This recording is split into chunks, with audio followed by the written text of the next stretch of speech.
listening to the Rainmaking Podcast, hosted by high-stakes headhunter, author, and professional speaker, Scott Love. Welcome, this is Scott Love, and thanks for joining me on another episode of the Rainmaking Podcast.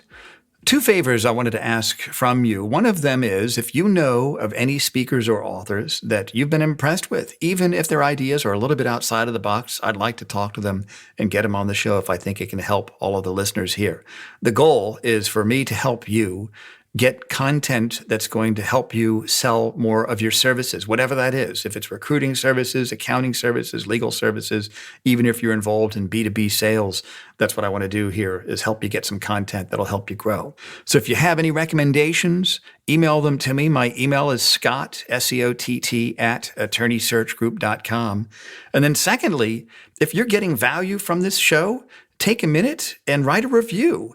Hopefully a 5-star review, and put something in the comments there that you think would help people get interested in this podcast.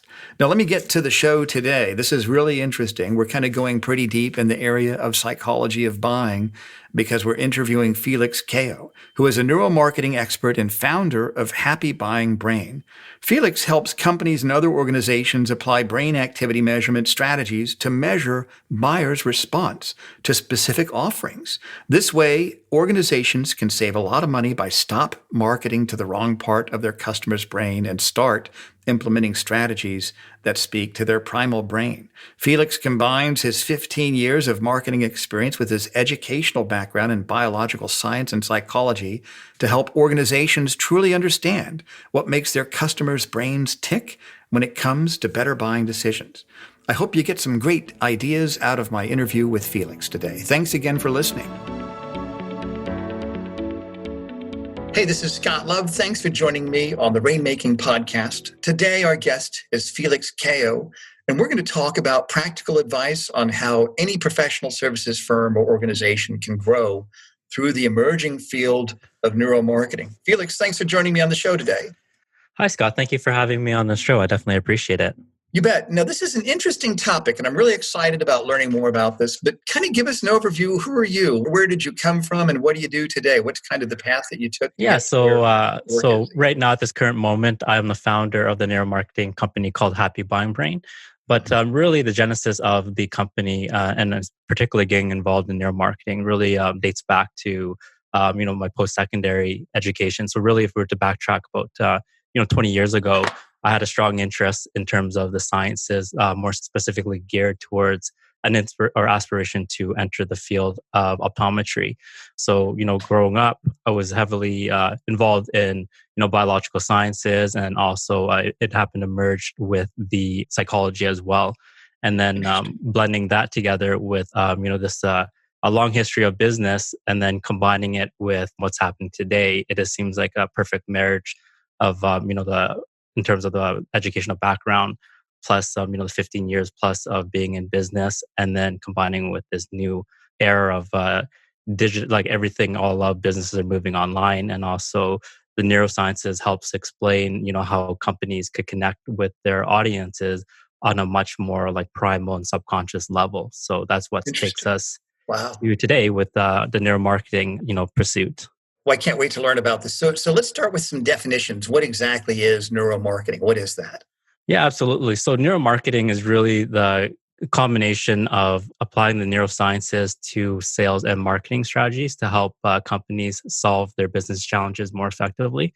So just a way to put that into a visualization in terms of the concept is, so imagine the brain. The brain has really two parts, right? So everybody's familiar with the logical part of the brain, which is the cortex. But there's a lesser part that's actually sits at the very base of the brain called the primal brain. And that's actually where a lot of the decision-making happens. And it operates below the level of consciousness. So a lot of people are not even aware that they're making these types of decisions simply because it's happening on a subconscious level. But it's so powerful in terms of our its impact on our decision making that it influences up to 95% of our everyday decisions that we make on a daily basis.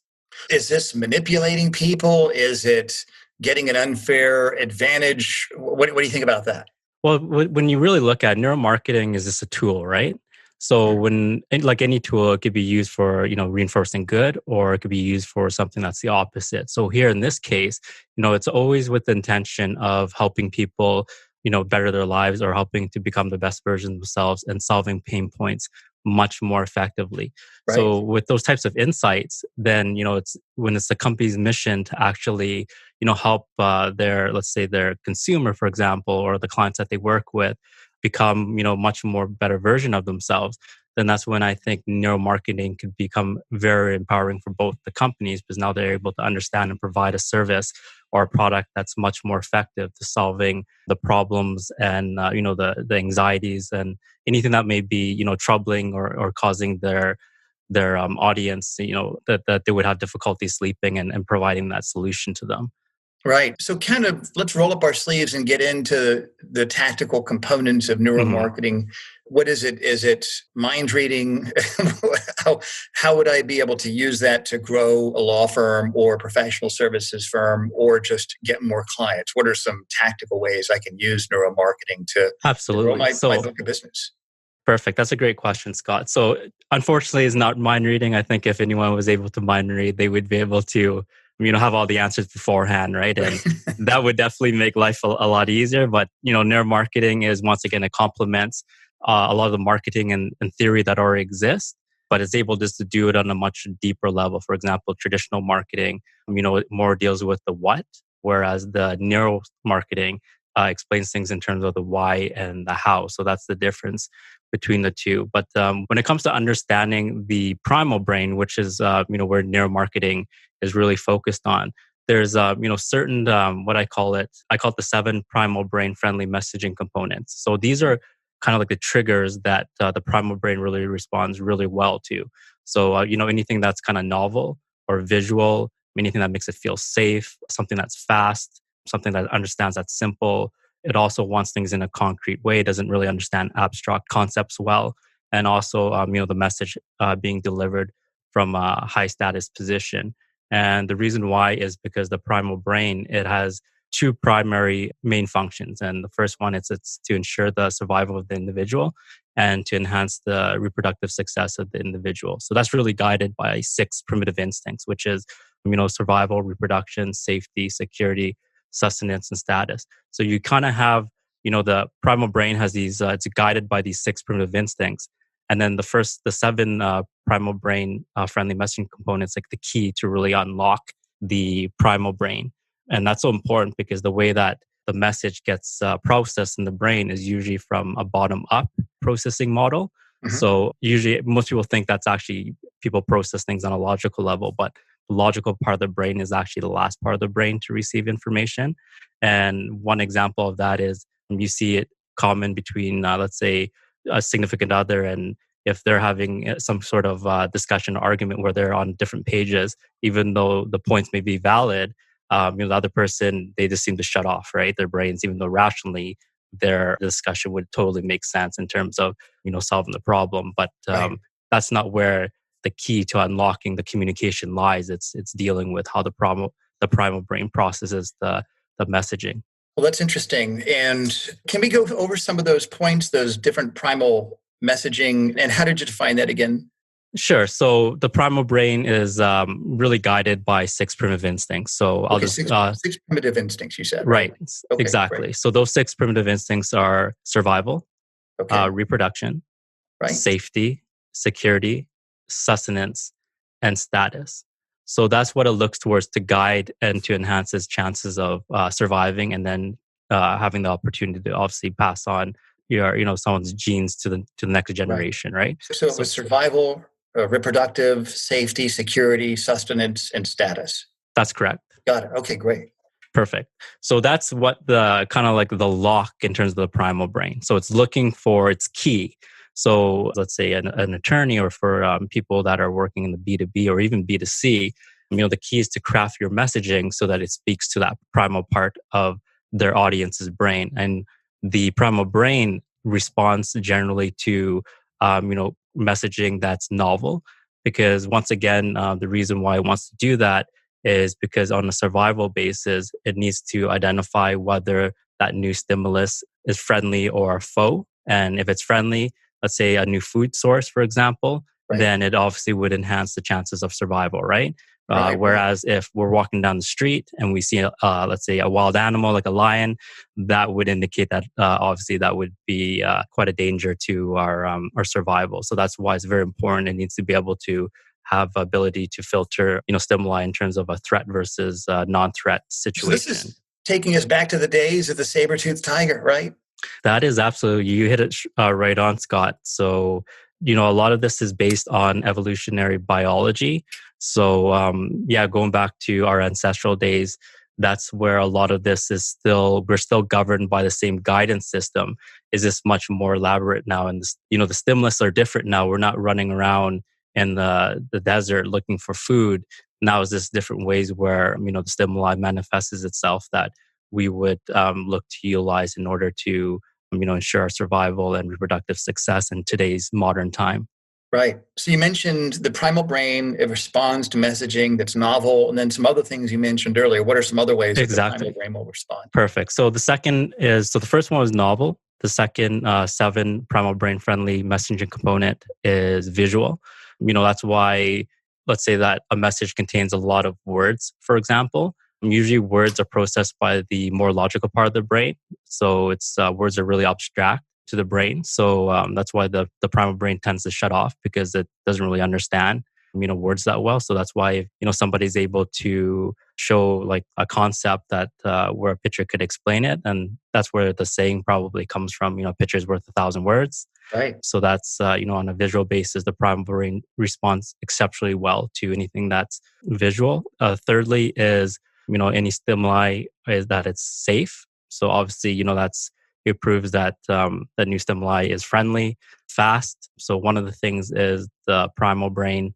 It's really a cognitive miser. So really, the brain in general is just lazy because it's really designed for 3 main purposes, and that's for anything to process information that's fast. It wants to be energy efficient, and the third role it's threat detection. So that's why it wants information in a really fast way, so it could understand what's going on in the situation. So threat detection and energy efficiency, you said. Yeah, exactly. I like how you described it as a cognitive miser. And that's kind of elaborate that. What do you mean by that exactly? Sure. So the brain, the main role of the brain is really to conserve energy. So the misconception is, we have this logical part of the brain and we always want to be in this rational state, thinking about all the pros and cons and everything. But through, once again, if we date back to, we go back to our ancestral days, if they use, because the cortex or the logical part of the brain, it consumes such a huge amount of energy that if it had to process everything, it would totally shut down. Right. So what it does is the reason why then in order to become energy efficient is that's why it wants things that are, information that's like fast and simple, right? And that's how it's able to make sense of the world. And we're just a proximity of that now just in the future version of how our ancestors were operating, back in the day when they're running around in the desert. So novel, visual, friendly, fast. What were some of the other ways the brain responds to messaging? Sure. And also concrete as well. So, if we could explain things in a concrete and crystallized version. So that's why I mentioned when you asked, like, how can, entrepreneurs and businesses utilize neuromarketing? It's a lot to do with understanding the brain. So a lot of people, they have a visual of how the brain works, right? So if you're able to take the concept of neuromarketing and understand that neuromarketing is really crafting marketing messages so that it speaks to the primal part of the brain, then that's how you're able to crystallize the idea of how neuromarketing can be used on a practical sense. Right. This is interesting. Keep going. What else, Felix? And the last one is from a high status position. Right. So the reason why is because there's in the primal brain is really the midbrain, but let's say it's part of the primal brain. So the primal brain also assesses information based on the status of, let's say, the individual. So it'd be almost like the reason why it does that, because usually, leaders, for example, if you follow, let's say, leader or information from a leader, their credibility and their knowledge would ultimately, or in most cases, increases your chances of success. So that's why the primal brain also assesses, information based on its validity on the status of the individual that's delivering the message. What you've described, I actually read a book called Pitch Anything by Oren Klav. Are you familiar with that by any chance, Felix? Yeah, absolutely. Or in Claffey, I think some of his stuff is wonderful as well. Yeah, and I remember that was where I first learned some of the concepts that you're talking about. He calls Hmm. it the croc brain that tries to sense danger. And that's what I tried to do in intentionally changing my messaging to letting my prospects know that you can be safe and I'm going Exactly. to give you security. And Exactly. I'm concrete, and then throwing in a little bit of high status there. So I've been able to see a marked improvement in how people respond to me when I try to wave a shiny object in front of them, something that's novel, gets their attention, but Right. still lets them know that I'm safe. What are some tactical applications that you think those in the business of selling professional services can use to integrate some of your ideas and kind of put them into play? Well, I think a lot of people, they focus on a lot on, let's say, the features and benefits of what they offer. And that is usually a great way, is usually a further step down the road, actually, because here's an example. So this is actually, where there's really no biases at all. So let's say that you have a child and the child is about 2 years old. Right. You give the child ice cream. So let's say that mom has an ice cream in her hand and then gives it to her daughter, for example, right? So her daughter automatically accepts it. And then, but if let's say that the mother has a friend over, but her daughter has never ever seen her friend before, and then her mom passes over the ice cream over to her friend, and then asks her friend to give the ice cream to her daughter. So usually, what ends up happening in that interaction, where the friend is actually wanting to pass over the ice cream to her daughter, a lot of kids, they already have that innate built-in feeling where if they don't know somebody, it's kind of like the stranger danger type of feeling, and they might not be receptive of that ice cream. So if you really look at that situation, the ice cream had not changed, which is very similar to someone's product and the way that they describe their services and their products to the audience. The only thing that had changed was either it was the mother delivering it or the friend, right? So now, as you mentioned, it's how do you make them feel safe? Because obviously the child accepts the ice cream because she felt safe because she knows her mom, and a lot of times, and she didn't feel safe because she doesn't know that the friend. So that's the difference between understanding like how do you build a relationship with your clients moving forward, your consumers moving forward. Is that how do you build like what you mentioned when you made changes to your messaging? How do you make them feel safe? And then after that, they're more willing to accept your, let's say, the features and benefits of your offer, for example. Right. That's probably why referrals are so powerful because people feel safe. We have a shared connection. The walls come down. I trust you automatically just because you mentioned the name of someone that I already trust. Exactly. It's that mutual respect, right? So it's lending that credibility over that through association. Then it does have that sense of respect, and it makes the other person feel safe when they're working with the referral. So let me kind of go back to some of the six primitive, and what did you call them? The six primitive, what of the Instincts. instincts? Okay. So you mentioned survival, reproductive, safety, security, sustenance, and status. What's the difference between safety and security? Sure. So safety is they kind of come hand in hand when you look at it, but security is when you look at it, it's more being able to secure, let's say, resources, for example. Like that would be kind of like what security would mean. Usually, safety has to deal with, kind of in today's world, it would be more the really basic type of needs as well. So there is some quite overlap over it, but there's Mhm. some distinctions in terms of what it really applies to as well. So I would say safety has to deal with like a lot more basic physiological needs, whereas security could deal with much more elaborate different types of elements that would lend to someone's feeling safe or feeling secure at the same time. There's a lot of overlap between the two, but they're considered part of the six primitive instincts that the primal brain is guided by. Got it. That's interesting. Survival, reproductive, safety, security, sustenance, and status. And Right. then you said it was the primal brain responds to messaging that is novel, visual, friendly, fast, concrete, and high status. Is that correct? Right. Did you have simple in there as well? Oh, I didn't. Okay, Okay, simple. yeah, simple is important as well. So, anything that's kind of complex, and that's why messaging that when, it's explained in with like 10 different paragraphs when it could be just condensed into like, let's say one paragraph or even an image, that usually is a much stronger way to get a message across. Interesting. So tell me, what are some case studies that you've seen, organizations, and you don't have to mention them by name, but how have you seen organizations implement some of these ideas and seen an increase in their business development efforts? Sounds good. So what I've seen is, so we'll just explore it by industry, right? So industry is usually the strongest way. So if you're to look at, for example, luxury brands, so how does a luxury brand enable somebody to fulfill their primitive instincts to be the best version of themselves? So if you were to look at the 6 primitive instincts, and let's say that you have a sports company, for example, Right. it'd be obviously a sense of belonging. And the number one is elite status, right? So that's what they're really appealing to. Because when someone has status, then usually they have access to usually more resources, more opportunity, and also, let's say, their ability to meet people usually increases on an exponential scale, right? So that's an example of how a specific industry would cater their brand messaging to tap into one or more of the 6 primitive instincts. Another one are athletic brands, for example.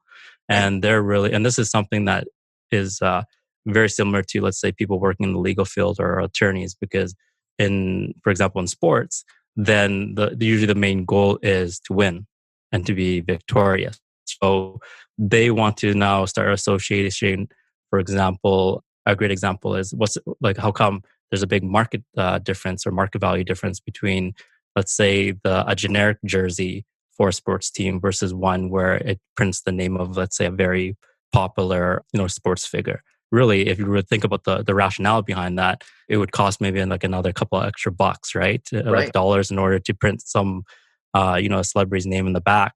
But people are willing to pay, 2-3 times what a generic jersey is. So, the brain gravitates or wants to associate itself to the success and of the individual, and that's why the market value of the jersey, for example, or the uniform that bears the popular athlete's name can be marketed and sold at a much higher value. So in terms of now you have athletic brands, they understand that, and they know that people want to associate themselves with winners, and success as well, and they know that when people wear that jersey with their favorite player's name in the back, some of that confidence and lifestyle rubs off on them. So a lot of people believe that, when they go on the field, for example, and they wear that jersey of their most popular player, then they start to perform better too.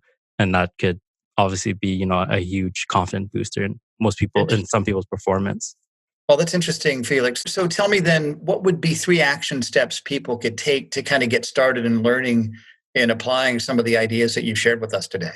Yeah, I think, the number one thing is this understanding that neuromarketing exists. I think it's really just come to the forefront. It's been around for about 20 years, but hasn't been really moved to mainstream yet. But it's coming there, and that's what I'm here to do. In terms of understanding more of the principles and how to apply it, I would suggest, joining communities as one way. The second way is, reading up on neuromarketing books is the second way. And also, there's courses out there that would provide an introduction to neuromarketing as well. So that'd be my 3 ways in terms of how to get involved and learn more about neuromarketing.